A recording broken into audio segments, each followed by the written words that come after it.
Is that? I'll assume that's recording. Great. The first 3 coursework items are now all closed up and done on this module. So well done for all of those. And we've got 3 weeks left of lectures, and the focus is now on coursework 4. So today the plan is that we'll talk a little bit about some aspects of communication in design, or design in communication, and that will be about how to do presentations, how to do posters, and how to show numbers and how to show engineering content, for example, in some of the work you do. The idea is that that will fit into some of what you're doing for coursework 4, and we hope it'll be useful for that. Before we get there, I just want to do 2 things. First of all, I just want to close up coursework 2, the e-portfolio. I hope everyone's been able to listen to their feedback on their e-portfolios now, and I hope you have a good sense of the way you can keep developing that from now on through the rest of your time at university. I've already had a couple of questions from students asking how they should show this. There was one good question, which was, how should I show this on my LinkedIn page? Which I liked a lot. People would love to see that kind of thing on LinkedIn. And so do think about the ways you can make the most of your e-portfolio, and do think about just keeping up that record of all the things you've designed and all the things you've made in the time you've been here. The second thing that I just want to do before we start on today's content is just to look briefly at coursework 4 and where we stand at the moment. I'll show you why I want to do that now, I think, if it's okay to share the screen. We can come back at the end, and I think we'll probably have some time left over where we can talk about coursework 4 more generally and people can ask questions. But just for now, I want to remind you the Moodle site is here. And then if you click through, what we've added today is a new kind of header, which is the instructions for submitting. So it's got a link to the brief, it's got a link to the submission link, which is this one here, and you'll be able to submit your CAD file and your poster at that submission link. And then the thing that I just wanted to flag up now is this information about presentations. So we've created a sign up. If you click this link, I'm going to experiment with clicking it now and just check what happens. It takes you to a Teams page. And that Teams page, let me just a sneak preview of the lecture there. But if I just bring this Teams page over, this is what you'll be able to see. And so you'll be able to sign up on that page for group slots about where you want to do your presentation. Now, for some reason, that's closed my VLE, so I'm just going to bring my VLE back up and go back to coursework 4 again. You'll see that we ask you to sign up for a presentation time, and we're going to ask you for a 3-minute presentation. And this year, because we're doing things remotely, I think we want to give people the chance to do things the way that they feel most comfortable with. So you can either pre-record a 3-minute demonstration, or you can do a 3-minute live presentation. And again, that's more and more becoming something that you see in industry, and that you would see if you were making a pitch somewhere, that you could either have something pre-prepared or you could go in and show it live. So we're trying to model a range of real life experiences there. And then, as well as the 3-minute presentation, there'll be 3 minutes of questions from us about the work you've done. And, you know, we'll want to see, for example, your prototype, which is one of the aspects of the coursework that we're asking for. You'll have seen on that Teams site that there were 3 weeks worth of signups. The original deadline for this coursework, the deadline we've been asking you to work towards since around February, is the 11th of May. But we also know the university has said that there will be an uncapped open window of 2 extra weeks when people can submit. So that takes you through until the 25th of May. We're recommending, and this is in line with the university's kind of policy and recommendations, that you probably might want to stick to the 11th of May. Otherwise, this coursework starts to drag through and come at the same time as your exams. I think it's better to get the coursework finished and focus on the exams. But you will know, and you'll be able to discuss in your groups what's going to work best for you. And so we've given some flexibility there, and that's what you'll see in the sign-up sheet. I'm going to stop sharing now. I hope that gives you a reasonably clear sense of what you're going to have to do as a group to submit your coursework. The submission link is set up like coursework 1 was set up, so that it's a group submission link. So only one of you will have to submit the files, and then that'll automatically be associated with the whole group. So we will see that. I think we'll leave kind of general questions about the Mars rover project until the end, after we've done these design for communication lectures. But does anyone have any specific questions about the things I've just said about how you submit and when you submit for this coursework?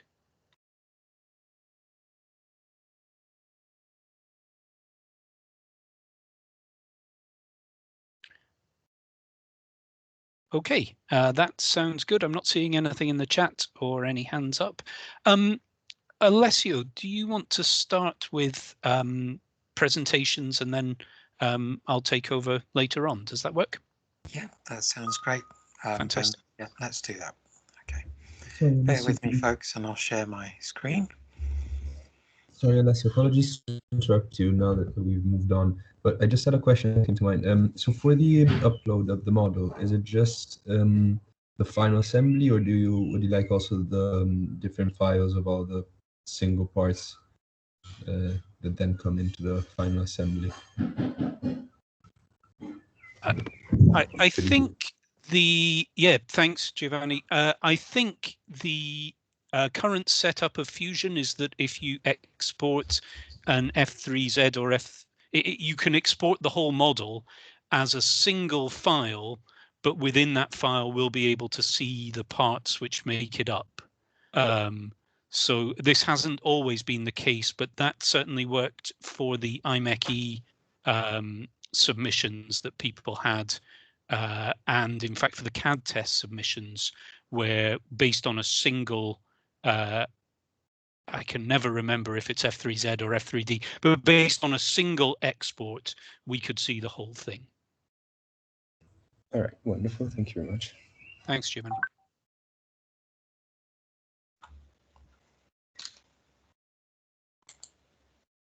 Sorry, folks, my mouse decided to I don't know what the word is, corrupt, I guess. I'm sorry, I just had to pull it out and put it back in. So here we go, everyone.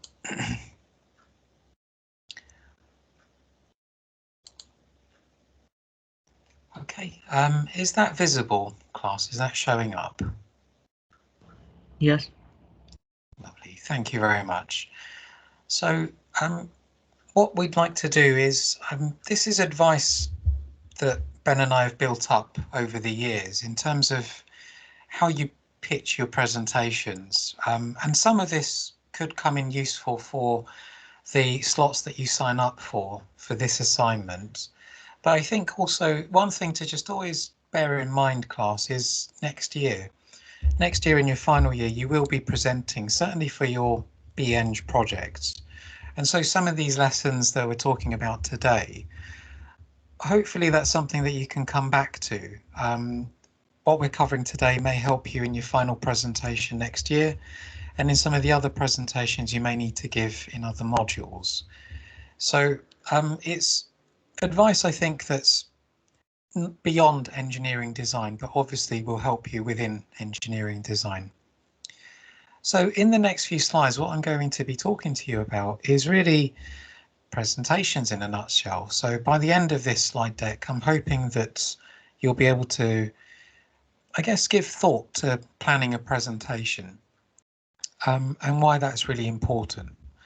We'll also give you some advice in terms of preparing a set of slides that enable you to tell a story. Define the important aspects of portraying a message. And finally, just understanding some of the common mistakes that we've come across in the past that we're going to share with you, so that those are things that hopefully you can just be, first of all, conscious of and aware of, and secondly, work towards avoiding them or trying to minimize the impacts of them should they happen. So some of this is going to sound really obvious, but it's remarkable how many of these things are missed. I've been in many presentations where advice has been given to students about whether you should introduce yourselves, whether you shouldn't introduce yourselves, whether you should just dive straight in, etc. And I've found that there's conflicting messaging around this. And so I can only go on really now at this point, things that I feel, I guess personally, I prefer. And one of the important things is at the start of any kind of presentation, and remember, you can always refer to things like the poster in your presentation. You can show that on screen. Whether that's a recording, whether that's live, you can always have that there in the background. But there's nothing like just a very short introduction, just to say who the group members are, what you're going to be talking about. It doesn't take long, 10 seconds at most, 15 seconds at most. But it's just, rather than diving in, it's something that is often missed. And I think it just sets the context for what you're about to talk about. So introducing yourselves, it's that just air of professionalism that I feel you should consider with your presentations. The best presentations, class, are those that tell a story. So rather than methodically going through, and step one we did this, and in step two we then did this, and in step three we then did this, and finally we got a redesign. It's informative and you're ticking the right boxes, etc. But it's not the most engaging of presentations. The most engaging presentations, class, are those that tell a story and those that have a central message. And this is increasingly becoming a skill set that not just engineering graduates, but graduates in general are being encouraged to develop. And it's the ability to tell a story through a presentation. It's a huge thing within marketing in terms of a sales pitch, in terms of applying for jobs. If you're able to tell a story and weave in a story as part of your presentation, it's far more memorable. It's far more impactful. And there's lots of books that are now being written about this. And the one that always comes to mind is Winning the Story Wars. So if you wanted a little bit of background reading in terms of why storytelling is so important, that's just one of many key texts that we'd recommend. Winning the Story Wars by Jonah Sachs. And in that book, again, it's all about, it's about the pitching of ideas, the pitching of projects. But rather than just explaining what something does, You explain what something does through a very engaging, intriguing story. And there's some really nice case studies within that text that Jonas Sachs speaks about. But through your 3 minutes, you really want to tell a story. So focus on what your central message is. And rather than that kind of tick box exercise of we did this, we did this, we did this, make it an engaging story. So why did you focus on this particular part of the redesign? What inspired that? Maybe it was something you saw in nature. Maybe it was something you saw on television. Maybe it's something that comes from your own cultures, the way you've been brought up. But weave in some kind of, I guess, a personal element in your story. But telling a story requires planning. This is not the kind of thing that you can do offhand. Even people who are very high up in companies, they will need to plan when they give presentations on the fly or pitches or speeches on the fly. It takes a certain skill set to be able to do this offhand. And so telling your story, telling those, explaining those 3 minutes in a really engaging way does require you to sit with your group and just plan exactly what's going to be said and when and by who, and get some rough timings on paper before you've even started to practice it. Just start mapping things out on paper. As with all things, engineers are very good at planning. So how you deliver your story, how you deliver your presentation requires planning. So telling a story does require keeping it simple. So the acronym Keeping It Simple, Stupid is really one of the most pertinent things to have at the forefront of your thinking. Is you want to tell a story, but you want to keep it simple. Time is limited. So if anything, timing is one of the driving factors behind why your story should be left relatively simple. But also it's the simple presentations that can sometimes have the most impact. And again, it's probably a wise idea to think about sort of headings, I suppose, of say 10 key things you want to try and explain through your presentation, 10 headlines maybe on a newspaper page, and then trying to narrow those down to maybe the key 4 or 5 things. And it's good practice to then see if you present to somebody who knows very little about your project, asking them what were the takeaways from that pitch, what were the takeaways from that story, and see if those 4 or 5 things you want to get across actually came across. So keeping things simple can really help. Practice is paramount. One of my favorite sayings is practice makes permanent. It becomes like muscle memory. The more you practice what you're going to say in a presentation, the more you are unlikely to fluff your words like I just did. You are more likely to almost relax into the presentation and know that what you're talking about is what you're supposed to cover. There's no worry or concern that you're actually missing out some vital information. And unfortunately, with presentation type assessments, it's very easy for time to run out and not to include practice time within your groups. So do practice. 3 minutes can either be a very short space of time or it can be a very long space of time. And you want to hit that sweet spot. You want to be finishing just before the 3 minutes are up, but you can only get that timing practice on point by running through this with your group. Which brings us on to timing. It's okay through the 3 minutes to pause, to give yourself some pauses. If anything, it gives the people who are listening to the presentation the feeling that you are so well practiced, you're so confident in the fact you're going to cover all of your content that you can afford to go at a nice pace. And that comes from planning and practice. Rather than trying to cram 5 minutes worth of content into 3 minutes, it's going to be rushed. We're not going to listen to every single point you make because we're almost catching up. Our ears, our brain is catching up with what you're saying. So having a nice calm timing, a nice kind of rhythm to your presentation, it's something that really professional presentations have. embedded within them, and that comes through practice. The way you speak is important as well. Remember, you are experts in your design. You know every single detail about it. So speak with enthusiasm. You are celebrating what you have developed as a group. You are celebrating the outcomes of the project. So be enthusiastic about that. It's been a long academic year, so this is a nice ending to the module. So speak with enthusiasm, be enthusiastic, speak with conviction.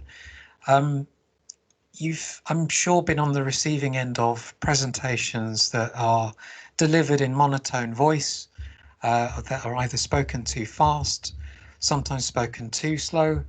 You switch off, and you want the opposite. You want to be able to speak with such conviction, such enthusiasm, that the audience, and myself, Ben, we can't possibly get distracted because we're engrossed by what we're listening to and also engrossed by what we're seeing on the screen.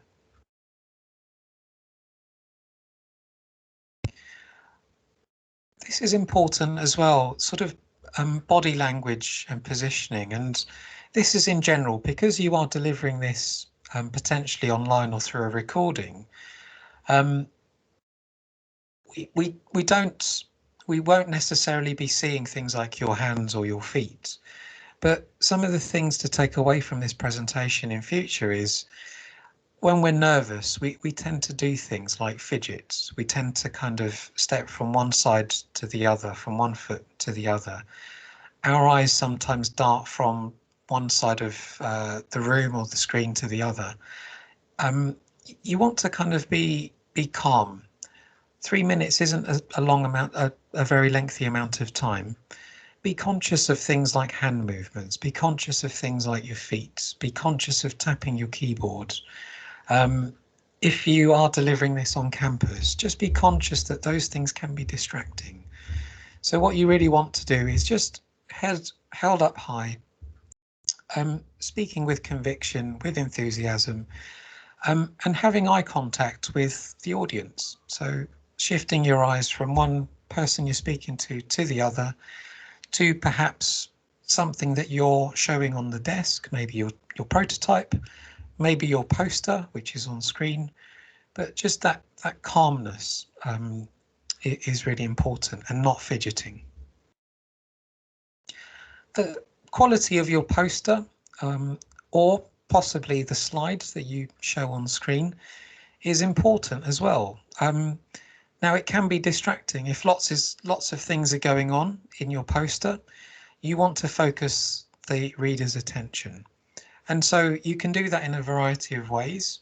So if you are showing your poster and it's a PowerPoint file on screen, hopefully you can see that I've got a cursor on screen now. If you press Control and L on your keyboard, the cursor will turn into a laser pointer. And so you can drive a person's attention to a particular area of your poster through the laser pointer, if you wish. Every image that you show should be there for a reason. So the quality of your images, the quality of your slides, the quality of your poster should all be of high quality, so nothing pixelated. And in fact, as I come to the end of this presentation, there are a few sources that I'm going to share with you where you can find royalty-free, good quality images that you may want to share or show in conjunction with your CAD images. So perhaps you have an abstract looking background that gives a hint of a Mars type terrain, and then you've got your cracking CAD images in front of that in the foreground, for example. But just make sure that the quality of your images has been thought about, and the quality of your overall presentation. The use of props is really helpful. So if you've got, you should all have a prototype by the end of this project. And those can be a variety of different prototypes. So one group member could produce, for example, a looks like prototype, whereas others may want to produce how certain elements work. There'll be a final prototype, hopefully, of how the entire design will be put together and how it functions. Each of those tells a very different story. So you may want to show either on your poster or perhaps on screen some of those prototypes. So if you want to try and explain the suspension design, you could get tongue-tied very quickly trying to verbally explain it. But actually through the use of a works-like prototype, you could just flash it up on screen. And within 15 seconds, it's very, very easy for us to understand how a particular mechanism works. So it saves you time in the long run. So use props wisely, particularly when trying to explain complex matters. They can be very helpful and beneficial to you. It's important not to distract the listener. So we fidget, as we mentioned earlier. Don't tap pens. Don't click clickers on pens. We can hear that, it's distracting. So if you're aware that you're going to potentially do something like that, just keep things away from your hands. Don't hold anything in your hands. Don't have a pen nearby. Make sure you don't rattle your fingers or your thumbs on a table or on a keyboard, because that sort of drumming pattern with your fingers can become very distracting. So just be aware that you want the listener just to focus purely on what you are saying and what you are showing. Some presentations use other media, so depending on what you're trying to explain, you can potentially create a very short animation, for example, either using Fusion or using other software. You may want to demonstrate how some of the design functions. So if you want to show a short animation clip or a video clip of a prototype, those can be quite powerful ways of communicating a concept.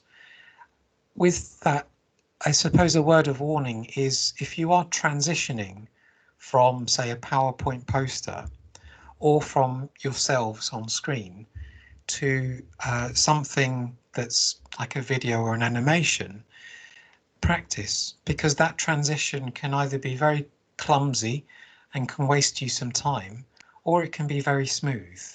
And sometimes the fix is very easy. It's just to have the animation up in the background, so it's ready to go, and at the click of a mouse button, it's ready to start up, rather than you double clicking the file and trying to find it and, oh, it's not in the right folder. Practice, have things open up in the background just in case. You'll notice that after this slide deck, the links that I want to share with you, I've got them opened up on my browser already, so I don't have to type anything in. They're there, I'm ready to share them with you. And I've learned that the hard way, folks. Have things ready so that you're ready to share them. It saves you time in the long run. And then a final note on professionalism, and some of this is really obvious. Again, we're talking generally about presentations here. It's always something to bear in mind that how you dress is important. So I'm not saying that you have to dress super smart, but in presentations, it always is something to think about, even if it's as simple as just wearing a relatively smart shirt. Avoiding, I don't know, flip-flops, for example, ripped jeans. Those are the sort of faux pas that many people do in presentations. In terms of language, don't swear. I can't believe we have to mention this, but foul language is a real unprofessional thing to do in presentations. And it slips out occasionally with some students. So don't be one of those individuals that does that, because it's just not the best use of professionalism. And if you're presenting face to face, there may be a handout that you want to give to the audience, or certainly to myself and Ben. So if you've prepared something, perhaps you want to hand out a hard copy of your poster, for example, that's always something that's quite nice to leave with the people that you are pitching to or presenting to. I guess the worst endings are those where the presenter says, okay, that's it, thanks, bye, and it fades to a black screen. You want to think about your ending. End strong. So whether that ending is with a concluding remark that summarizes your work, or even a quote, have something that's quite impressionable. Leave the audience with something that they can remember. And there's nothing wrong with even having a quote on screen that relates to the work that you've done while you're speaking and thanking the audience for their. So ending strongly is always important. And those are just a few pointers in terms of professional presentations that Ben and I wanted to share with you. So some of that immediately affects you with your current presentation. Some of that is information to bear in mind for future presentations, as well as what you're about to do. So I hope that was of some help to you guys. I'm going to now share with you a few resources that I think could be of use to you all. So if I flick to my my browser, so these are just resources that we use personally, which are very helpful. So if you're looking for stock images that are good quality, there's a couple of websites that could be handy to you. So the first of those is Pexels.com. Now Pexels.com provides free stock images and videos, in fact, that you don't necessarily have to reference. So under their license, they are royalty free. So as long as you're not selling these, you can actually use the images as you wish. You can modify them as you wish. They say that you don't have to attribute the photographer unless you want to. But if you do want to attribute the photographer, all the information is on each image. So if we just go back to our search box, I've not done this in fact, but let me just type in Mars rover and see if anything does come up. And there we go. We've in fact got some images there that relate to Mars in some way. So you can download those in a variety of different sizes. They are free to download. If you want the details of the photographer, etc., you've got the information down here under the info button. So in this case, the photographer is a company called Pixabay. And if we click on info, it gives you the title of the image or the photo, the year that it was uploaded, and you've got the URL. So those are the four key bits of information: the photographer, the URL, the title of the image, and the year it was uploaded, in order to reference that using the Harvard LSPU style of referencing if you wish. Similar to Pixabay, another very useful website that you may want to use for, say, background images is Unsplash. So similar to Pexels.com, Unsplash.com allows you to search for images and you can download them for free. So let's type in Mars rover, see what comes up. So we got some images that kind of, I suppose, are mimicking the look, the appearance on Mars. So very similar. You've got a big download button up in the corner. The info button is in a slightly different place. But first of all, we can note that the photographer is this individual here, Nicholas Lobos. If we click on info, we've then got further information. So this was published on this particular date here. It seems like the image itself doesn't have a title, so we can't note that. But of course we do have a URL.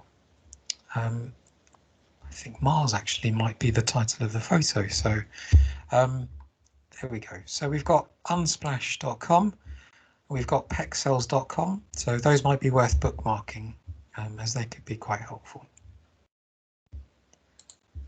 The other website that could be quite useful is CleanPNG.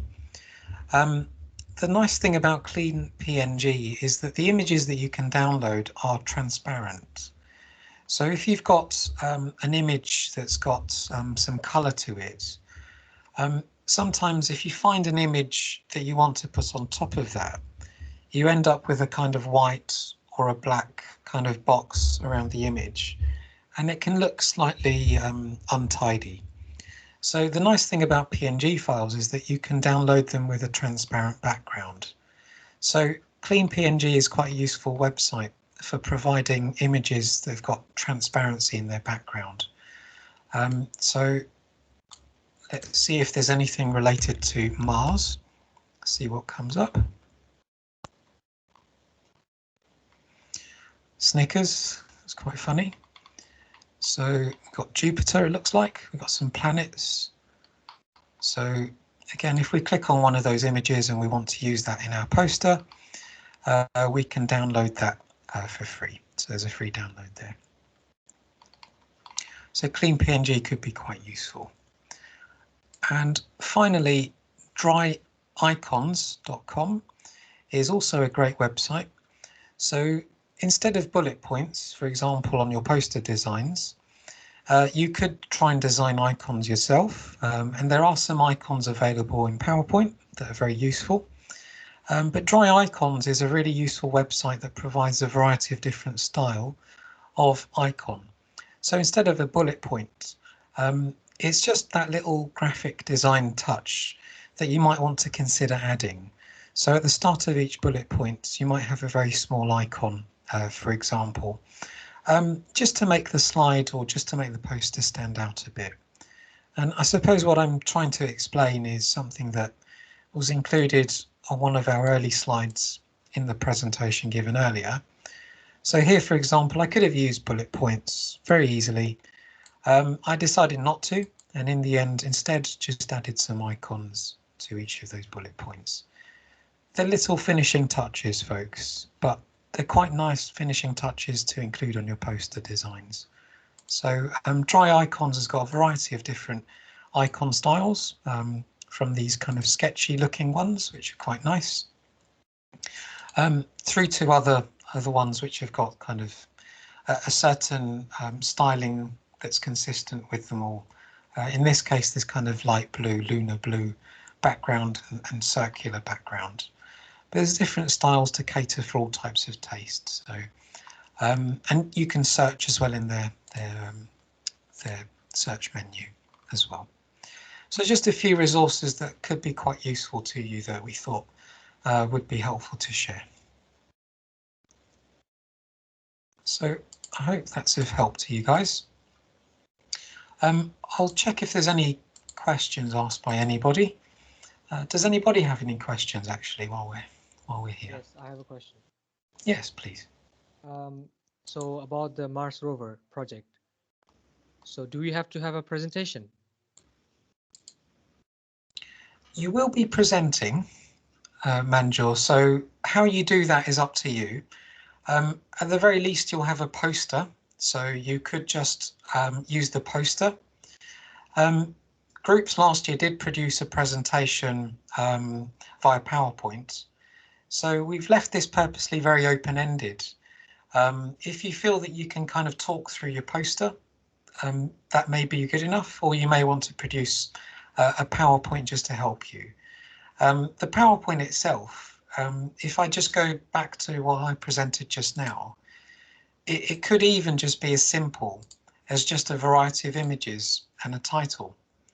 So if you get some nice imagery from Pexels or Unsplash, it could be something you put together very quickly. But what I did with this particular presentation was I was using the titles just to prompt me. So you don't necessarily have to have tons and tons of content on each slide for your PowerPoint, because I can imagine that could be quite daunting, and we don't want you to feel like that's an extra bit of work that you need to complete. So Ben, would you agree with that? Any further comments? Yeah, I'd agree with that entirely. We've asked you for a 3-minute presentation, I guess it is what it is. That's really so we can see your work, see your portfolio, and we know what to ask in the question and answer session. Sorry, not see your portfolio, see your prototype is what I meant to say, and that we know what to ask in the question and answer session.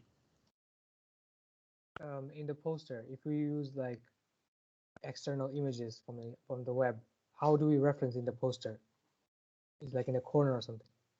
Yes, yeah. So normally on posters, Manjor, you'd have a referencing box, a references list somewhere on the poster.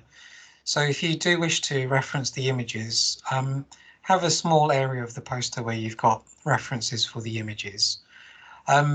It's an interesting one because those websites I showed, they say we don't necessarily need to attribute. So it's a nice touch. It's always good practice to reference work images from others. So it's up to you as a group whether you do that.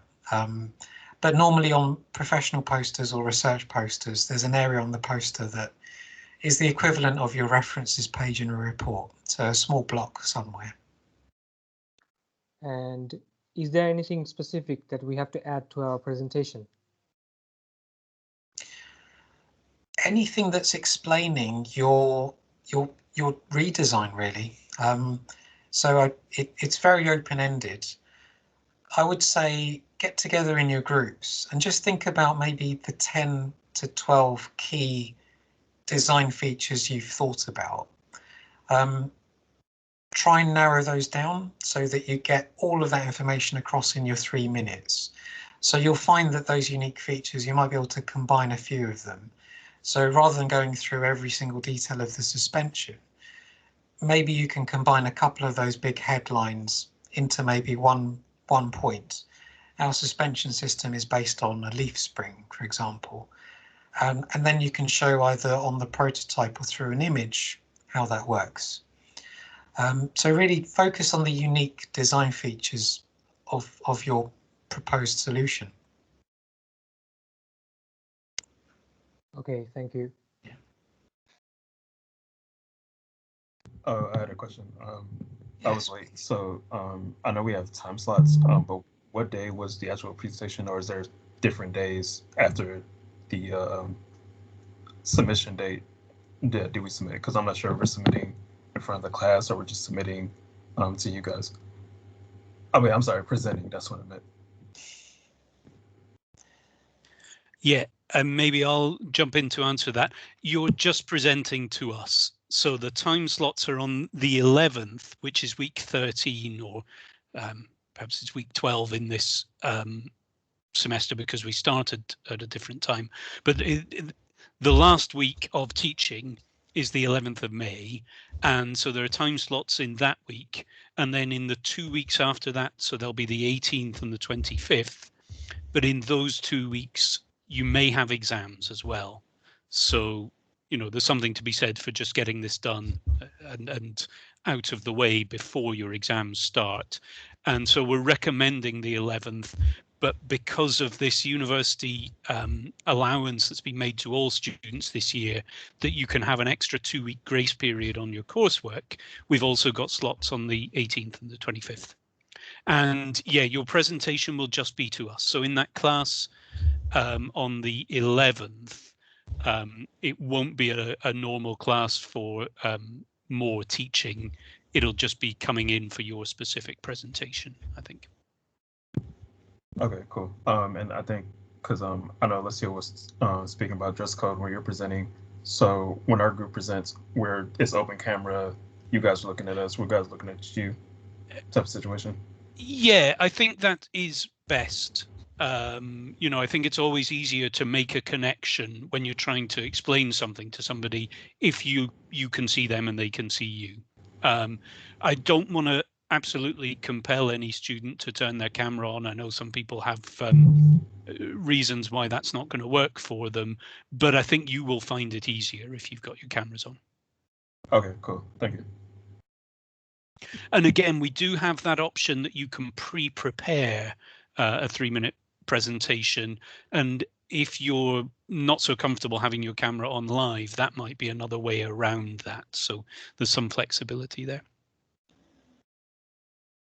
Wait, when you say pre-prepare, you mean like recording a video? Yeah, that's what we mean. Yeah. Okay. So again, there's some information about this on the coursework for Moodle site now that's just gone up today. It's really mostly repeating what's in the brief, but it just has some more detail on exactly how to submit, exactly how to sign up for the presentation slots and things like that. So do keep checking that out. Any more questions about presentations at the moment?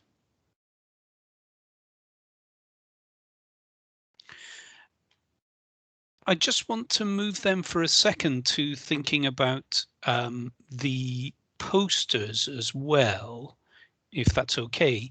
And one of the things that I'm going to start with, a couple of people have asked, you know, what should be on the poster and things like that, which I think is a useful and familiar question. As well today, we've added a couple of older posters that people have done. And they're on the Moodle site, so you can see them. I hope you can see my shared screen. One poster here and one poster here. I would say these posters aren't perfect by any means, and I could critique them. But it's just worth seeing. I think they're pretty good posters, and certainly they were marked as being good posters. So I just wanted to go through 3 posters and take maybe 2 minutes on each of them for you to just tell me what you think. We'll start with those 2 we've just looked at. So maybe let's start with this one. Does anyone want to tell me as a poster either something good or something bad about this one? Not a lot of description. Yeah, are you saying that's something good or something bad? I think it's bad because I cannot understand like the purpose. Okay. It's interesting because I think, you know, you've highlighted something there. It's mainly a picture and some bullet points, but I think we might say for a poster that's quite a strong way to go, because generally you don't want to be relying on people spending a long time reading your poster. And sometimes getting the text off the poster and maybe having it in your presentation instead is a really good way to balance those things. So one of the things that's interesting here, and you know, I think you're spot on, Mandra, with your assessment of this poster, but it's in between good and bad. You will have done lots of good engineering design things, like I'm sure a lot of groups have done mind maps and brainstorming, and they've done concept selection, because all of that is part of what we've been teaching in this module, and that's great. That will help you come up with better outcomes. But we're not asking for a report here. We're not asking for a long document that tells us the whole process. We're asking for the other side of things in this work, which is the kind of punchy outcomes. And on a poster, I would say we probably don't want to see all that detail that would go into a 10-page report crushed down into a poster so it all fits in. Instead, this kind of poster that we're looking at on screen now, with one, in design they call it a hero image, like one image in the middle that everything else is related to, and that we can immediately see across the room. This is something about a robotic arm on a kind of trolley base, can be really strong. So do think about that kind of idea for a poster as being something you might want. Just to be absolutely clear, by the way, this is a different project. This is not a Mars rover that we're looking at just now. It's an old project we had about redesigning some robotic arms, and they took this robotic arm and put it onto a wheeled base. So, you know, don't focus on the content, do what Mandra did and focus on the way it looks and things like that. Good. Well, I think that comment and observation helped to pull out exactly what I was interested in with that poster. So that was really helpful. Let's look at another one. Any comments or good points, bad points about this second poster? It looks like there's a lot going on there. It's a bit overwhelming almost. Yeah, I think that would be the way I would see it as well. It's quite visual, you know, the name of the robotic arm is a me arm, and so they've kind of used it for this guide down the left-hand side to what you're reading about, and that's kind of fun. There's bits of fun on here, but you have to do quite a lot of reading to see what's going on.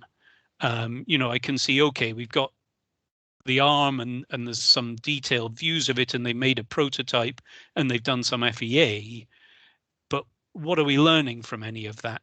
It is hard to get until you start reading sentences. So maybe you could say there's a bit too much delivered here by text, and maybe not enough delivered by the images in a way that we can immediately get. Interesting observations coming through in the chat. There's Mandra said organization is bad. I don't think it's bad, but it's interesting that you say that. But certainly, you know, there are a number of things on here that have to be organized and understood. They've tried to put a lot of content on the poster. And then Agnes has got an interesting one about the colors not really helping. I think maybe that is true. Sometimes it can be, you can end up over designing things is maybe what I'm thinking, where you know, they've gone for a color scheme and for a way of incorporating some text elements that kind of makes things quite visual, but then it can end up losing words on the page. And I think that's a really interesting description of what's gone on here from Agnes. Pictures aren't blended in. That's also true. You know, that can be quite a hard thing to do with this FEA, because unless you're skilled in something like Illustrator, getting rid of that white background can be tricky when you screenshot FEA images. Again, this is a different task. You may well not have FEA in your Mars rover projects, and that's fine. Don't feel because you've seen this you should have FEA. We're looking at the poster rather than the content here. But yeah, that idea that it's hard to get the images to really feel blended in is a useful one to remember. Good, let's move on. This is another one that you've seen before, I think, that is from the IMechE Design Challenge a couple of years ago. Any thoughts or observations on this one?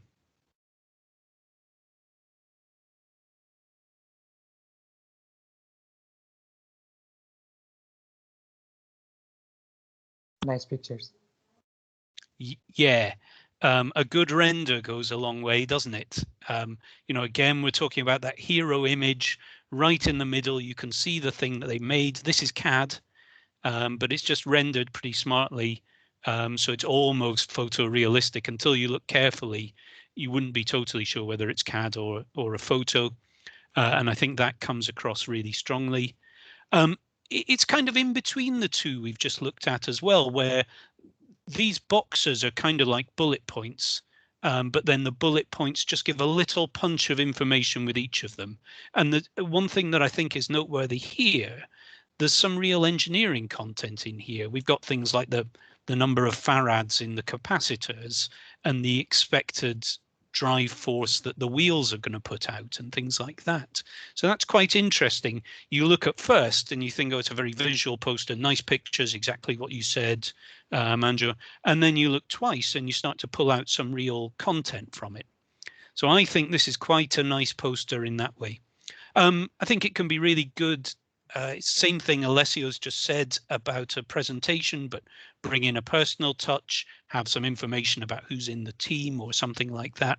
That really helps people to remember something about it as well. You know, in particular with something like the IMechE Design Challenge, where everyone's designing a robot that's going to look a bit like this, to have something that looks a bit different to the robot as well, I think that adds a lot. So yeah, I think that's quite a good poster. Also an observation from Zia in the chat, a lot of empty white space. And that's a really interesting observation. Design is sometimes a skill, and you know, we try and teach as much as we can about rules and kind of bullet points of lists you can follow and things, but knowing how much space to leave on a page is one of those things that you develop over a lifetime, really. And I think here it's interesting. A lot of rules would say don't have this massive empty space right at the top of the poster, but somehow it works because it focuses you on the middle of the poster. So breaking the rules can sometimes work, I guess. I've got one more poster, which is actually from the Mars rover competition, or the Mars rover project. And it's just one, I think we have looked at it before, one from a previous year. I don't want people to get too hung up on the content here, but what I just wanted to show is we've got the hero image with a kind of Marsy background, and then we've got these kind of work in progress images. And I think that can be a nice balance of things, that although you show your best outcome as being the kind of central focus, you also want to maybe talk a bit about some of the things that you did along the way. And so finding that kind of balance can be really good. So there are some posters and some views on those posters for you to think about. And I guess, you know, when you're designing your poster, if you're kind of building from that conversation that we've just had and from some of the observations that people have made in the chat and in comments there, you'll be thinking correctly about how to sell your work. Sell it is I don't mean sell it financially, but kind of get the message across. And one thing that those posters really weren't, none of them were, is just a long text description of what's going on. And so that's the first thing to steer away from. One of the other keys to design and to a lot of engineering, a lot of university work, is to be your own editor.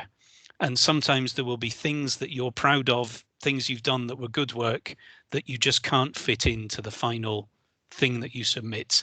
And it's hard to do, but being able to get rid of those things and say, okay, I'm just not going to put that in there, it just doesn't help with the story I'm telling, will make a big difference in the end. Any last questions or thoughts about posters?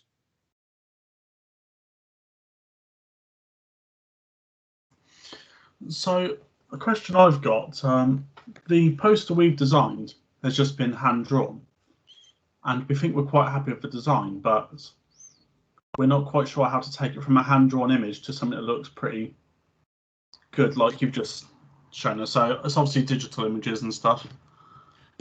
Yeah, that's actually that's a great question. So something about the process of a poster. We know what we want it to look like, but how do we put it all together?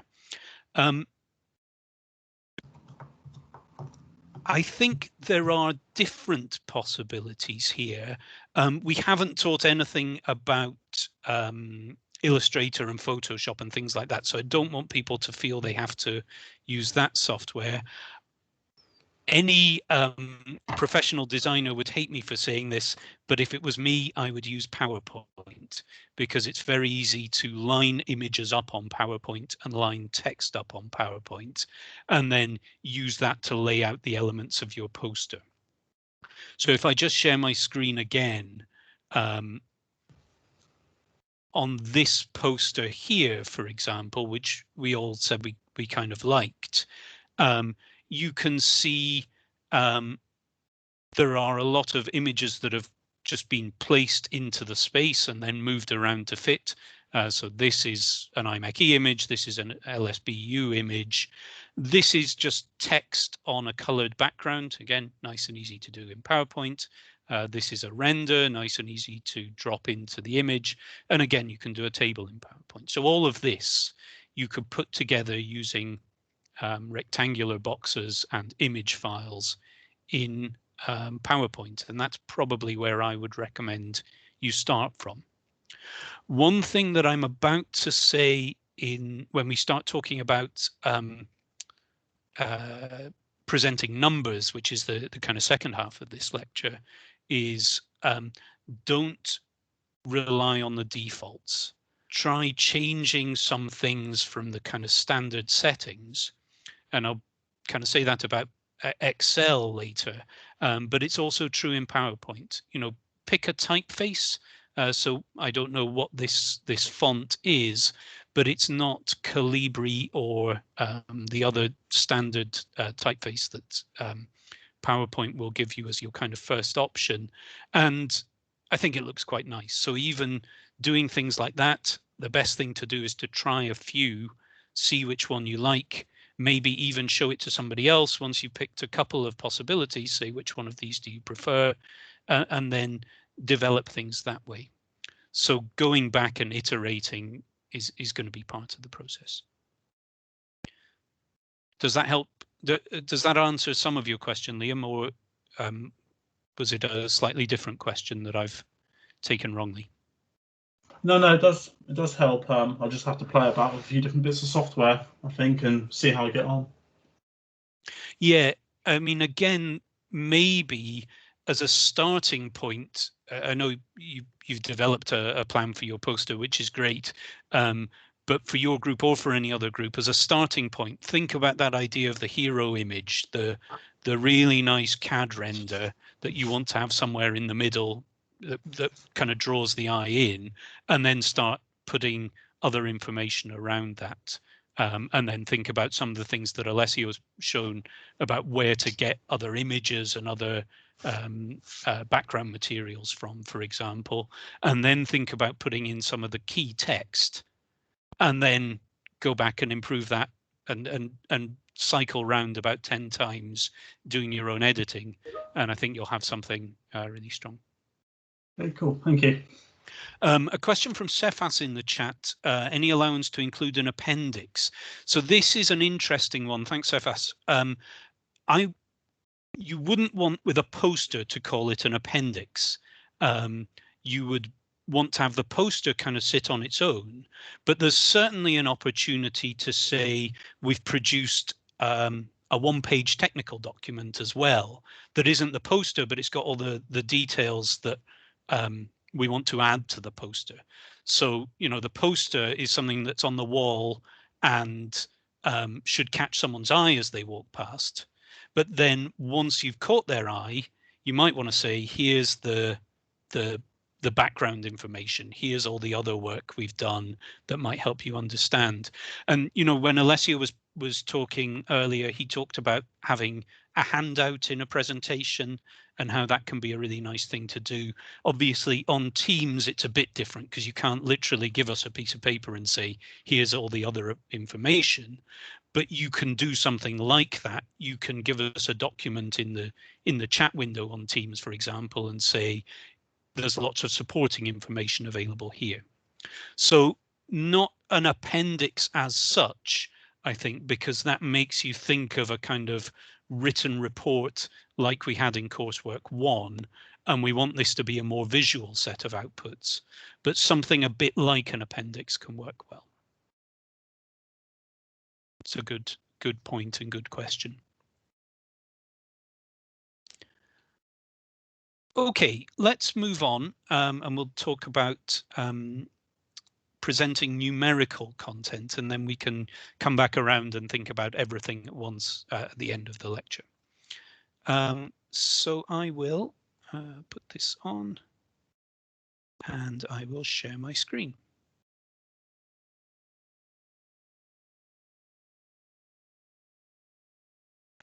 And I hope now you can see a screen headed, the visual display of quantitative information. So this title, the visual display of quantitative information, is the title of a very famous textbook, which is really about how to produce graphs or how to show data. And the textbook is by a guy called Edward Tufte, who is a guru of showing data. And I would say this, I think, was written in the 1980s and published in the 1980s.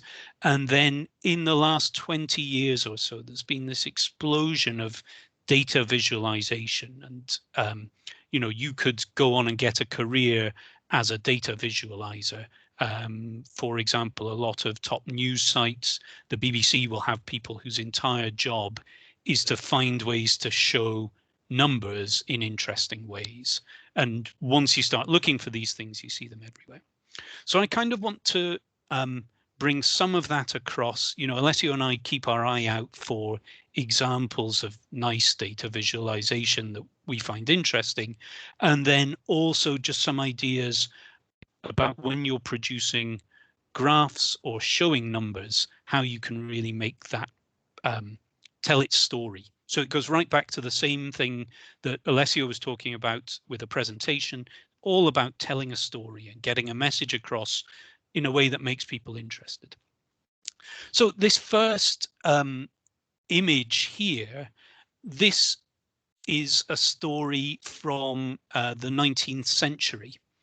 And what it's actually about is Napoleon's, as it says, 1812 Russian campaign. So Napoleon took an army across Europe and they made it to Moscow and they made it back, but they did not conquer Russia. And, you know, Moscow is not a French city now, but this image shows a huge amount of information about what was going on in one kind of fancy infographic. Edward Tufte, who wrote this book, The Visual Display of Quantitative Information, says it's his favorite ever. So it seems like a good place to start from. The kind of curved lines on the screen are roughly overlaid on a map. And so this is actually, you can see some rivers shown on here, and the route, it goes from left to right in light brown and then from right to left in dark grey. This is the route that Napoleon took with an army, and the width of the color bar, or the colored line, is the size of the army. So you can see that long before Napoleon got the army to Moscow in 1812, the army had shrunk hugely. And part of the reason for that, I think this graph at the bottom that's added on is also telling you the temperature en route. And what was happening was these are absolutely freezing temperatures. I mean, literally freezing and metaphorically freezing, around -30 to -11. And the army were freezing to death. And so as much as this tells you a story about armies and battles and things like that, it tells you this very human story of people walking across the landscape, trying to get somewhere because they're being told to by their military superiors, but it's -15, -20, -25 degrees. And it's a story of tragedy in a way as well. And you can pull all of that out from, you know, I can't read this French at the top, but I can learn a whole lot from the graph, and every time I look at it, I learn something new. So I'm not saying, we're not saying that you should be producing exactly this, but there are some interesting ideas here. There's data presented spatially. So it's on a map. It tells us something about where things are. And there's data presented temporally to do with time. This graph tells you as they got closer and closer to Moscow, what was happening to the temperature. And then there's also a kind of human story behind it all that comes through from the data. And if you can do those kinds of things with data and show them on posters or in presentations, you'll be doing some really interesting work and people will respond to it. So let's think about some other early examples of this. This is the world's first bar chart. I'm pleased to say it's exports and imports of Scotland. And you can see from this bar chart that Scotland was doing a lot of trade with Ireland, Russia, and America, for example. And so bar charts are kind of a classic data visualization that we all know about. We can all read a bar chart and see that the longer bars mean more of something. And that makes it nice and simple in a way. You can get these more complicated charts. Again, this isn't all going to be about history, by the way. There's, you know, most of it is about Excel and ideas in the current day. But again, these are some famous historic charts created by Florence Nightingale. And Florence Nightingale was involved in understanding that a lot of, again, this is a military context, but it's that people were dying not of military reasons, but of medical reasons. And she used these kinds of visualizations. I think they're called, I can't remember now what they're called, I'm afraid, but they have a special name. But the idea, I think, is that the blue shows you people dying in hospitals and of medical reasons. The red and the black show you other reasons. And this was crucial for convincing the government that they should spend more on support for soldiers rather than on, you know, military items. Actually, medicine and things like that are keys to keeping people alive in this context. I suppose actually that's a great opportunity to say 200 years later or 150 years later, understanding the pandemic and understanding coronavirus has been this real challenge for all of us. You know, it suddenly happened in March last year and we were told to stay at home, but trying to understand what our own risks were and how things were spreading around the country and around the world and how things were spreading in time, those were all really challenging messages to get across. And so those were exactly the same kind of data visualization problem, and a few key ways of imaging and understanding what we were learning about coronavirus made a huge impact on government decisions. There was a very famous paper which was kind of written for a general audience by some scientists at Imperial College in about April last year that had a huge impact because it showed some quite simple graphics that everyone could understand. And then this is a kind of much more frivolous and nearly up-to-date example. It finishes only 10 years ago, so it's closer to up-to-date. But I once went to a data visualization lecture by somebody who worked for the Guardian newspaper, and so he was doing exactly what we've described. His job was to make interesting data visualizations that help a newspaper to tell a story, and he said this is his favorite visualization because it shows you that essentially from his point of view, he was a little bit older than I am, and he said what this shows is the best period of music is from 1997 through to about 1990. And everything since then has been rubbish, he said. And the reason is what we're looking at, this is the number of cover songs that are in the charts compared to original songs. And so you can see starting off in the Snake in the 1960s, there are lots and lots of covers. There are actually lots and lots of covers of Beatles songs. And then gradually in about 1970, people started saying that's getting a bit boring now. Instead, let's have original songs and not do too many covers. And in about 1977, the start of punk and then new wave, everyone was doing their own thing. And there are hardly any covers here. All the bars are very narrow. And then you get to about 1995 and it all fell apart again and everyone started reproducing old songs instead of writing their own songs. And so this guy was really interesting. He kind of said, this is my history of understanding music in one picture that I just happened to see somebody else produce. And there it was, the story's really clear. I liked that. I thought it was a very convincing story, the way he told it. So here are some words about what we should be doing. And these are from this guy, Edward Tufte, who wrote the book, The Visual Display of Quantitative Information.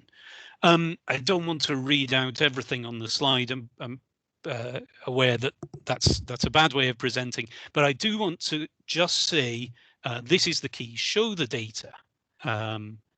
Don't oversell it. Don't undersell it. Let people see what the numbers are saying, and you'll have done a good graphical display.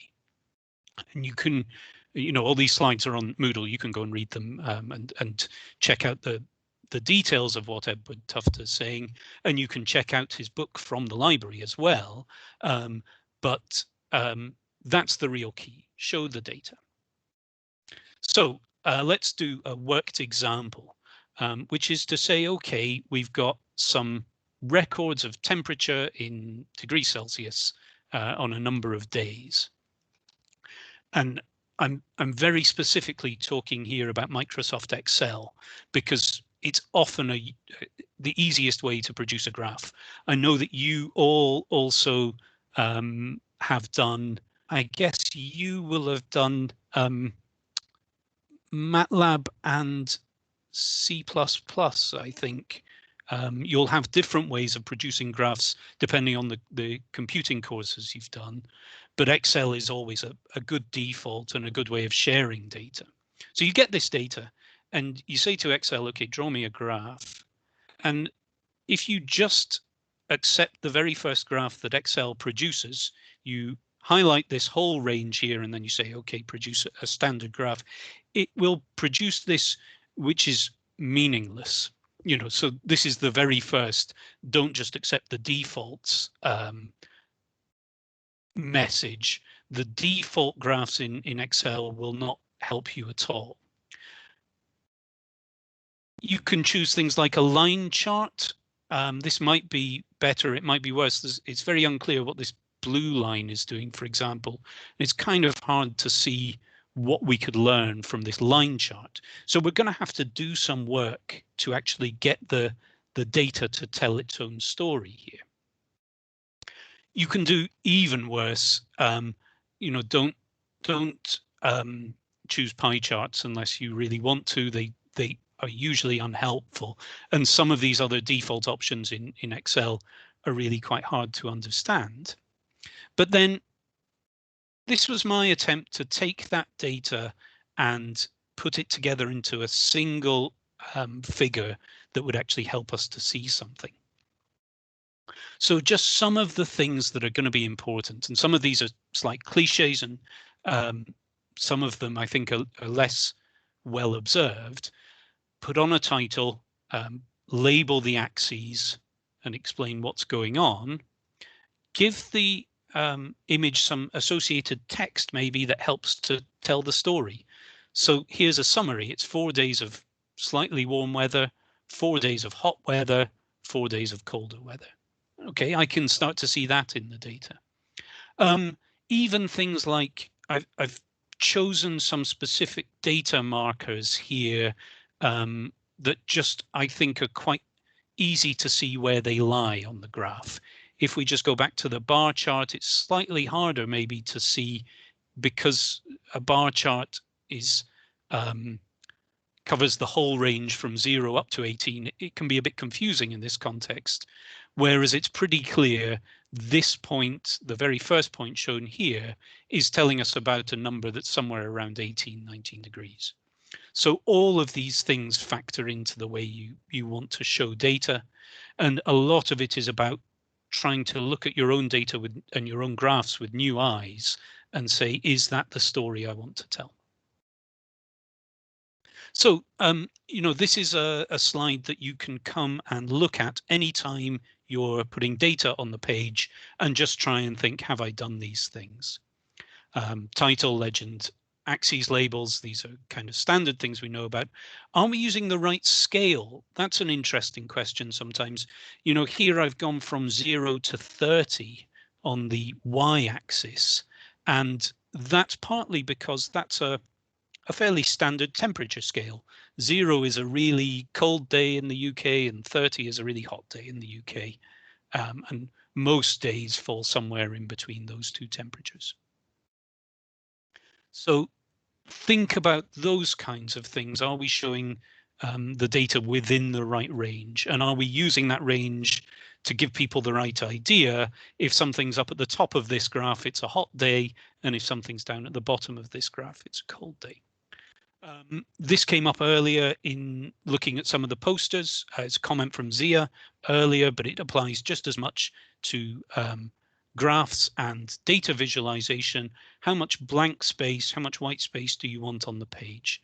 So this Excel default has these horizontal lines, and I've actually chosen, when I made my own version of it, to take that out, to get more white space on the page, so that what we're looking at is the data rather than the kind of backup markers. And that's a decision that you can make as a designer. Again, the data markers make a difference. Do you want to join them with a line, or do you not want to join them with a line? So you could have something like this where they're all joined up, or something like this where they're individual markers. That's a choice that you get to make. And so don't just accept the defaults there. Think about what's going to give you the clearest way of understanding the story behind it all. And we'll come back and look at different people's requirements for being able to see what you're presenting. Can people distinguish between the different data sets? And, you know, some people are, for example, red-green colorblind. Are you doing the best you can to help them? We'll look at some examples there. And then along with the data visualization, you want some text, and narrative is a fancy word for story. So it's just that same idea again of trying to tell a story. I said don't use pie charts unless you absolutely have to, and I think that's usually good advice. Pie charts are for the experts, because this is the problem with pie charts. If you look at A, B, and C here as pie charts, they all look the same. You would say there's no real difference in the data that's being shown in A, B, and C. But if you look at them as bar charts, the data in this pie chart is the same as this bar chart, B and B, C and C. You can see that we've got an increasing trend from red to black in A and a decreasing trend from red to black in C. That's just hidden in the pie charts. So the lower images here tell much more of a story than the upper images do. Again, just a list of very practical steps you can take that might help you to show something more clearly. Try to take out things that add a lot of clutter to the page. So 5 million like this is better than lots and lots of zeros. Scientific notation might well be better than lots and lots of zeros. Don't use, just like we say with everything, don't use too many significant figures. Don't quote a number to be like 5.73892. Just call it 5.7. Take out some background lines and see how that looks. Take out borders, see how that looks. Take out shadows. Excel used to really try very hard to default to having a shadow behind everything. And again, that made some things unclear sometimes. So you can take those out. And you can delete the legend if you don't think it's necessary. And then these are some more kind of, the previous graph was lots of things to take out. These are more general ideas. Try lots of things. Combine a graph with an image. That can be a really excellent way to show something, because then people, again, in a poster type situation, can see exactly what kind of thing the graph is talking about. They don't need to read words, because you've got an image of your Mars rover with an arrow showing some kind of up and down vibration, let's say, and then you've got a graph that shows that predicted vibration. Well, I can get the whole story there from just looking across a room, and that's great. Be as honest as you can. That's one of these things that comes out from the Edward Tufte book, but don't use graphs to distort information or disguise information. That just gets you into bad habits. So try to, even if you don't like the data you're presenting, make them clear. Tell your reader where to look. So again, the text kind of helps the graph. And where you put the graph, or where you put the graphical visual aspects of things, matters. So this goes right back to your posters. How you lay things out on your posters. You might not have graphs on there. You know, some of the posters we looked at didn't, but certainly every element you get to choose where it sits on the page, and you'll draw people's eyes in different directions by moving things around, and then you'll find some of those help you to tell the story better. We talked about making sure things are clear for people who are colorblind. This website here is made to make maps particularly readable for people, but the same color sets work well for all kinds of data visualizations. Maps are just a form of data visualization, and you can choose, for example, to try and choose a set of colors which is colorblind safe, so people who are colorblind can easily distinguish them. And you can have a play around. There are lots of different sets of colors you can use here, and then what you'll get are either some hex codes or some RGB codes, and you can use those to define colors in other software. So understanding some of that information, that colors are represented as letters and numbers, hexadecimal, and that you can transfer them from one place to another by getting that hexadecimal value and putting it into the software, can get you some really useful support with choosing colors.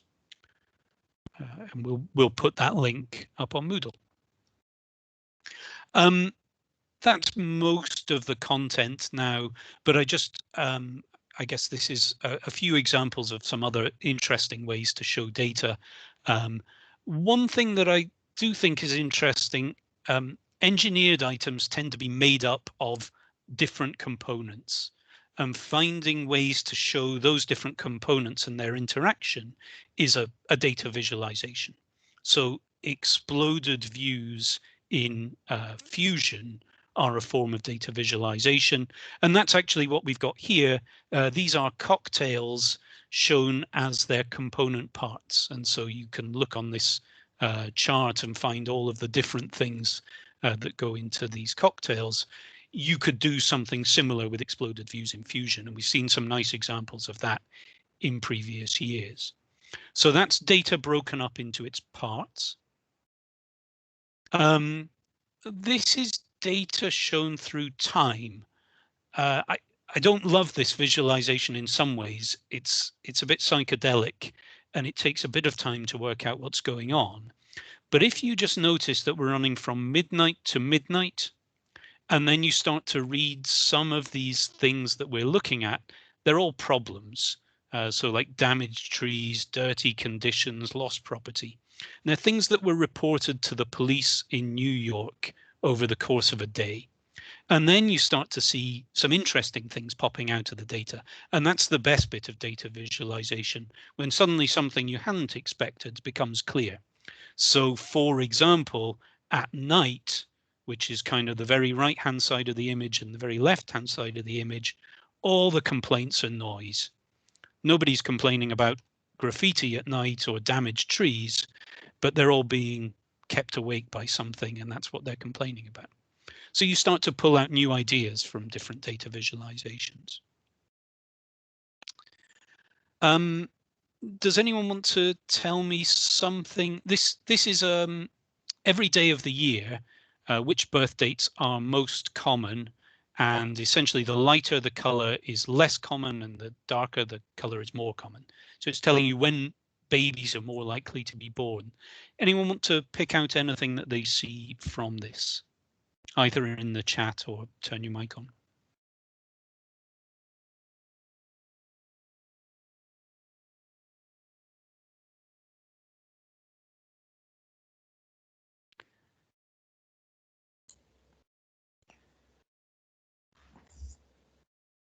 I guess nobody else is going to comment, Ben. Can I just say that late-ish, well, most of September is very dark, isn't it? yeah.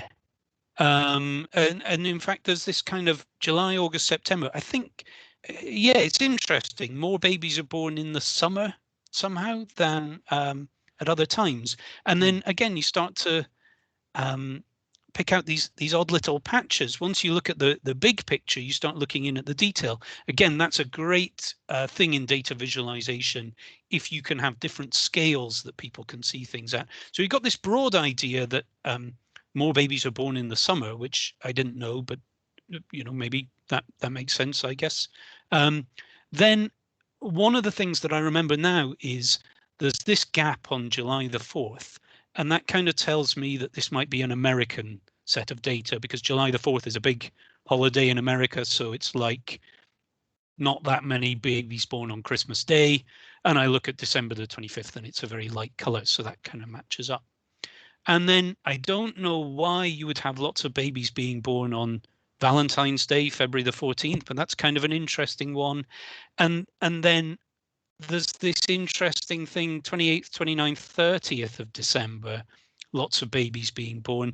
Is that because people were kind of not registering them on Christmas Day and then taking them into the hospital 2 days later? I don't know. Or is it trying to get the babies registered or something before New Year? So, you know, as much as this chart is answering questions, it's making us ask questions, and that can be a brilliant outcome to have. If you can make people want to know more about what you're presenting, you've done a great job. Here's a Mars rover related visualization, that Mars is a blueberry if Earth is a cherry tomato, and then Jupiter is a watermelon. So, you know, analogies are good if you've got something that people can't get the hang of in their own. You know, I can't picture the size of a planet, but I can picture the size of a watermelon and a blueberry, and so I'm learning something by analogy here. This is actually another one that is the component parts of something. So this is how you make an ice cream shown as all the different bits within an ice cream individually. And again, you start to want to ask questions here as much as anything else. I guess there's eggs and milk in ice cream. But is this sugar? I guess it's going to be sugar. And then you start to see all the different flavorings that can go into ice cream, and suddenly you want an ice cream. And again, that's a way to draw people in, is to make it something that they already are interested in and already like. As well as component parts and changes in space, you can look at changes in time. So here is the Batman logo since 1940 through to 2012. And, you know, most people, I guess some people are big Batman fans and they really pay attention to this. But I think many people would say the Batman logo hasn't changed at all. It's always the same logo. It's always that thing they project up into the sky in Gotham. And then you see that every iteration of Batman has its own different, slightly different version of the bat sign. And so again, that takes something that people might be interested in anyway and shows it in a slightly new way that makes them ask some new questions.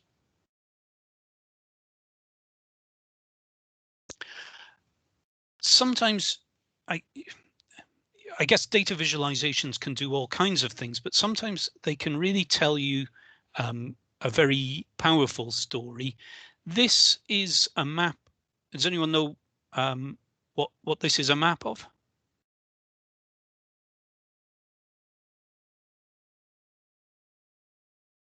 That's fine. You're doing engineering, not geography. This is a map of Germany. Liam, you were just going to come in and say Germany, weren't you? Yeah, or Scotland. Well, this is Germany, and it's in 2012, and it's showing people's income, and the dividing line here, the region in the top right is the former East Germany, and the region in the left and in the bottom is the former West Germany. And so what you're seeing here is the Berlin Wall fell in 1989. So Germany was reunited in 1989 And this is 23 years later, if I've got the maths right. So, you know, a long time, a generation later, there's still this noticeable gap in the geography, in the wealth of the country. And so if you were a German politician, this kind of thing, you know, you would have to address this and try and understand it and try and find ways to support the former East Germany, because you can suddenly see we don't have that everyone's in the same boat that maybe we thought we did. So that can be important. And, you know, I guess this is also spatial data. It's showing something on a map, or it's showing you where things are. I always like this as an example of probably not a great graph. There's rather too much going on this. I mean, I like seeing it. It's telling me something about exports of bananas, I guess. It seems to be a German graph. That's, I think, German in the figure caption. And there are some countries, there are some years, and there are some amounts of bananas. It's just too much clutter. And these three-dimensional graphs rarely allow you to really see very much. So I guess, you know, once I really start trying to look, you can say, okay, well, Ecuador exports more bananas in that time period than anyone else does. You can't really see any trends with time. We don't know if things are going up or down, and you can't really see the differences with many of the countries in the middle. So, you know, do be aware that, as well as all these fun and creative ways to show data, sometimes you can just overcook it a bit and end up with something that's more confusing than illuminating. So this is then the same kind of thing around writing in particular. It's a repetition of many of the things that we've talked about, but the way you space things out on the page is important. And then some things can't be resolved through good presentations or good posters. You still have to be meeting the brief and doing the right things, getting the right outputs, and then structuring what you show and thinking of your reader, ideally asking somebody else to comment on your work before you go to the final presentation. That's all a great set of skills to have. Okay, that's come out quite well for timing, I think. I'm going to stop sharing my screen. And I guess that really summarizes or completes this lecture on design for communication. So if you think of nothing else from today's lecture, think of that everything is designed. So presentations, posters, reports, anything that you do is designed and it's made to look a certain way, and you get to choose that. And B, remember that thing that's come up several times of trying to tell a story. Try and get the reader or the listener or the viewer interested in what you're doing. And then once they're paying attention, it's much easier to communicate with them. And that's part of the key of design for communication. And some of these things can feed through into your coursework for presentations and posters, we hope. At this stage, we've got about 10-15 minutes left in the class. And I think because we're getting quite close now to the coursework for submission point, what we'd like to do is just throw it open to you for any kind of questions or places where you'd like us to give guidance or anything along those lines. Over to you.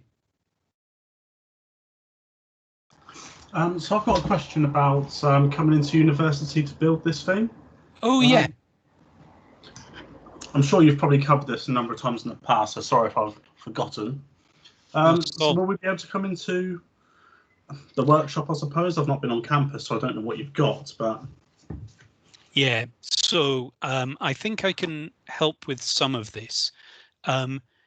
You can ask for some components to be 3D printed. Yeah. And if you'd like to do that, the thing to do is to have your CAD model ready to export as a STL file or export it as an STL file. Sorry, I just need to check what the correct email address here is. I'm trying to add it in the chat. It is b30workshop@lsbu.ac.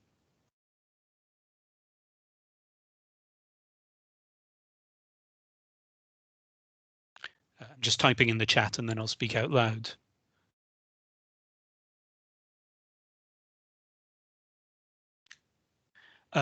So if you that email address that we've just put in, if you send them an STL file, it'll go to either Tony Hope or Silvio Lavandera, and they're our 3D printing people. They're the experts, and they'll be able to guide you through how you can get things 3D printed.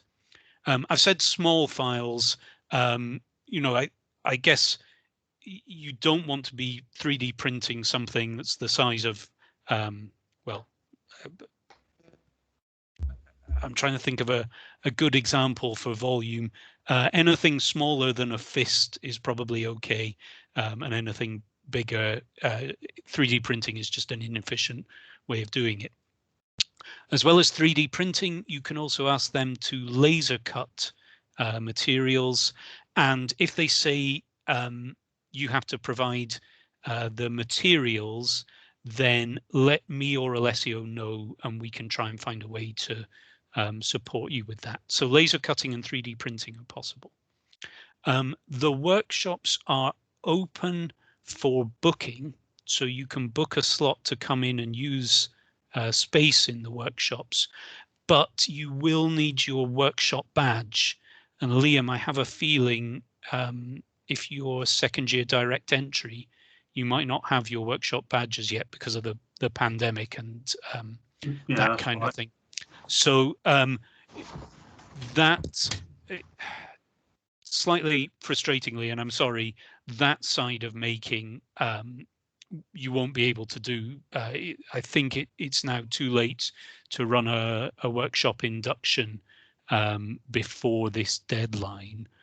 So things like lathes and bandsaws are going to be out, but you might be able to ask other people in your group to do that if they have their workshop badges already. And certainly you can get those 3D printed parts and do the kind of assembly level of things without specific workshop tools. So I think that's probably a summary of where we stand with the workshops. Alessio, anything to add there? I was just going to say, Ben, I think the boat has sailed for workshop inductions, but 3D printing and laser cutting, that's possible. Okay, cool, thank you. I have another question about the prototyping. If we are not going into the workshops, can we just use whatever we've got at home to show part of the model instead of like the whole thing? Yep, that is exactly what we'd like people to be doing. You know, it's fine to use the workshops because they're there, but actually, you know, the best solutions we had last year in some sense were people who had cut up cardboard at home and were just showing intricate little bits of their mechanism using quite simple, almost like cardboard and drawing pins, actually, was one example. I think Alessio's mentioned there was one group who wanted to have like spherical wheels that could allow maneuvering in different directions. And just to represent those on a looks like model, they had 4 apples and they put them on drinking straws, and it looked great and it was really clear what they were talking about. So, you know, that was a bit of creativity about how you choose to show things.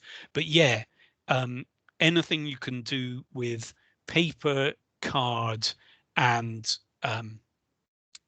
I guess drawing pins and blue tack, that level of things you can get very cheaply in a corner shop is really what we want to encourage here, just because we're in a pandemic and it's harder to get everyone through the workshops and the on-site making.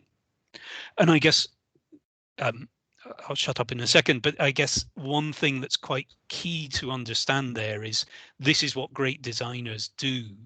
You know, making early prototypes out of quite rudimentary materials and being able to prototype wherever you are and whatever you're doing is an absolutely central part of design. It's not something that we're contriving this year to kind of make up a problem.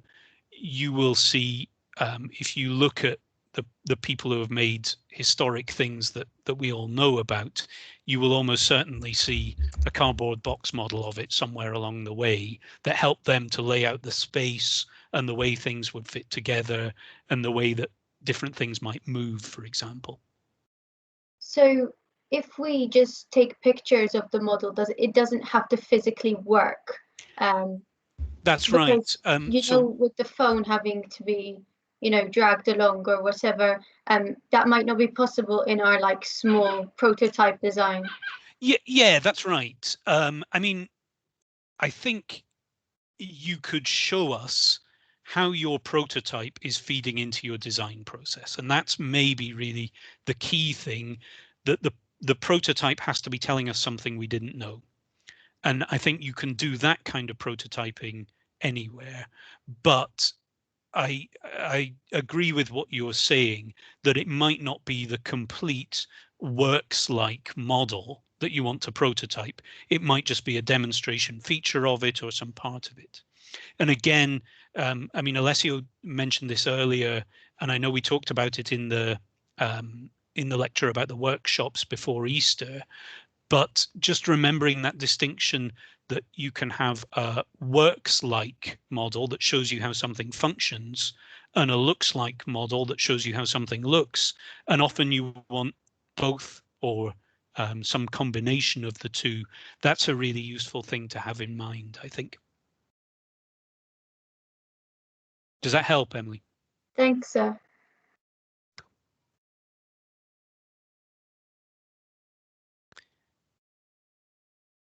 Class, also just bear in mind with the prototype, another way of approaching it is you do want something you can take some nice photos of just for your own portfolios.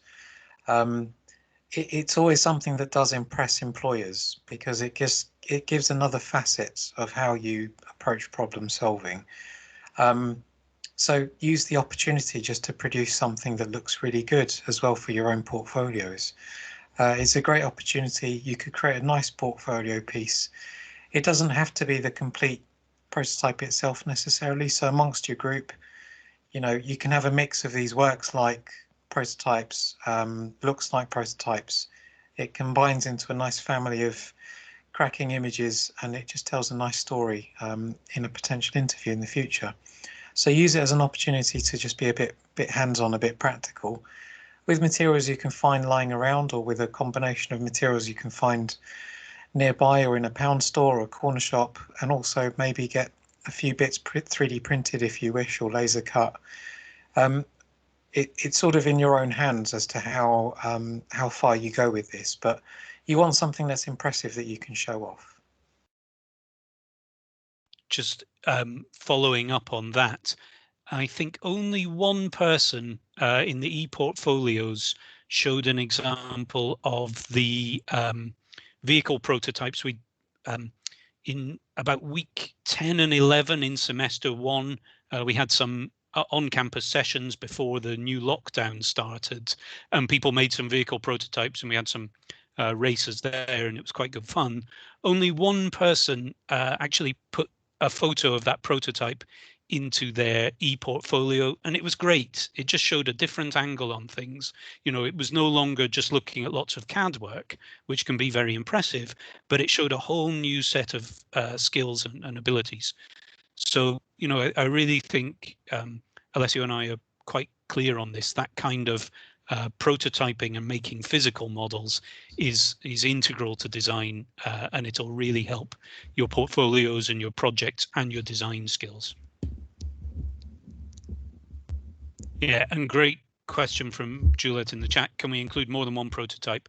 Absolutely. And, you know, that might be where you have a looks like prototype that shows something visually and how much space it'll take up, and a works like that shows some kind of mechanism, that could be exactly the way to go.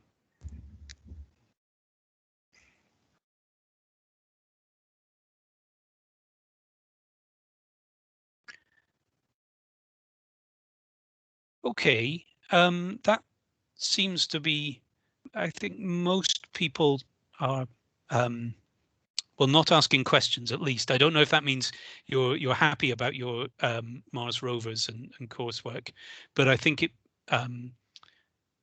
it now, I hope at least, is clear what you have to submit and what we'll be looking at in week 13 or the 2 weeks after that for some of you. I had a quick check on the Teams site, and I can see that some teams have already started signing up for their presentation slots, so that's really good to see. And please, if your group hasn't done that yet, then please sign up for a presentation slot. I think at that point I'll stop the recording and we'll stick around for 5 minutes to answer any more questions that come through. But Alessio, anything to add before we finish? Nothing that comes to mind, Ben. I think that's covered really well. So folks, in the last few minutes, please, any lingering questions, let us know. We're both on hand to answer.